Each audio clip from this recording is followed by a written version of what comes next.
Hi friends, வாங்க இன்றைக்கி Andhra style பருப்பு பொடி எப்படி செய்யலாம் நம்ம வீட்டிலேங்கிறத பார்க்கலாம். இது சூடான சாதத்தை கூட சேர்த்து சாப்பிடும் போது ரொம்ப டேஸ்ட்டாக இருக்கும். குழந்தைங்களுக்கு ரொம்ப விரும்பி சாப்பிடுவாங்க. வாங்க எப்படி செய்யலான்னு பார்க்கலாம்.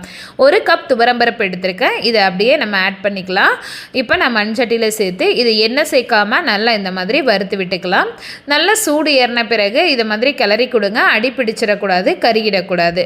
நல்லா சிவந்து வந்த பிறகு இதை அப்படியே ஒரு தட்டில் மாற்றிக்கோங்க. இது நம்மளுக்கு துவரம்பருப்பு எந்த அளவோ அதே அளவுக்கு தான் நம்ம பாசிப்பருப்பு ஆட் பண்ண போகிறோம். இப்போ இதே பாசிப்பருப்பு 1 கப் அதே மாதிரி ஆட் பண்ணிக்கிறோம். இதையும் நம்ம நல்லா வறுத்து எடுத்துக்கலாம்.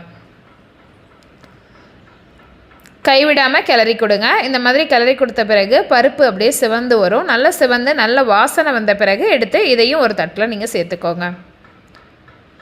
பொட்டுக்கல்ல 1/4 கப்பு சேர்த்தா போதும், இல்லைனா பிசுபிசுப்பு தன்மை கொஞ்சம் அதிகமாக இருக்கும். இது வாசனைக்காக ஒரு 1/4 கப் சேர்த்து இதையும் நல்லா வறுத்து விட்டு சேர்த்துக்கோங்க. ஒரு 6-7 காஞ்ச மிளகாவை நான் இது கூட நல்லா சேர்த்துக்கிறேன். இது காரம் கொஞ்சம் அதிகமாக இருக்கும், அதனால சேர்த்துக்கிறேன். 1 ஸ்பூன் ஜீரகம், இதையும் நல்லா லைட்டாக வறுத்துருக்கலாம்.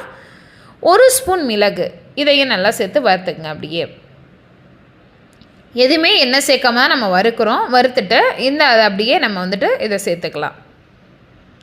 இப்போ கொஞ்சமாக எண்ணெய் சேர்த்து நல்லெண்ணெய் சேர்த்துக்கிறேன். நல்லெண்ணெயில் பெருங்காயம் ஒரு 4-5 கட்டி பெருங்காயத்தை இந்த அளவுக்கு நம்ம சேர்த்துக்கிறோம். பருப்பு பொடி அப்பப்போ அரைச்சி அப்பப்போ சேர்த்துக்கோங்க. வீக்லி ஒன்ஸ் இல்லை ஒரு 15 டேஸ்க்கு ஒன்ஸு நம்ம சேர்த்துக்கிட்டோன்னா பருப்பின பொடி நல்ல வாசனையாக இருக்கும். இப்போ ஒரு 6-7-8 பூண்டு பல்லுகளை இது கூட சேர்த்து நல்லா எண்ணெயில் பொரிச்சுக்கிறோம். பொரிச்சிட்டு கருவேப்பிலையும் சேர்த்து நல்லா பொரித்து இது கூட சேர்த்துக்கிறோம். இப்போ நம்ம எல்லாத்தையுமே இது கூட சேர்த்தாச்சு. நல்லா ஆறட்டும். 5 நிமிஷம் ஆறின பிறகு ஒரு மிக்ஸி ஜாரில் சேர்த்துக்கலாம். இப்போ மிக்ஸி ஜாரில் நம்ம எல்லாத்தையும் ஆறின பிறகு சேர்த்துக்கலாம். சேர்த்துட்டு இது கூட தேவையான அளவு கொஞ்சமாக நம்ம உப்பு சேர்த்து நம்ம கரகரன்னு அரைக்க போகிறோம்.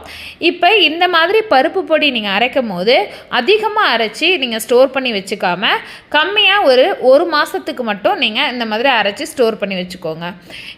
என்னோட சேனலில் இன்னும் பார்த்தீங்கன்னா கருவேப்பிலை பொடி இந்த மாதிரி நிறைய பொடியெல்லாம் ஆட் பண்ணியிருப்பேன்.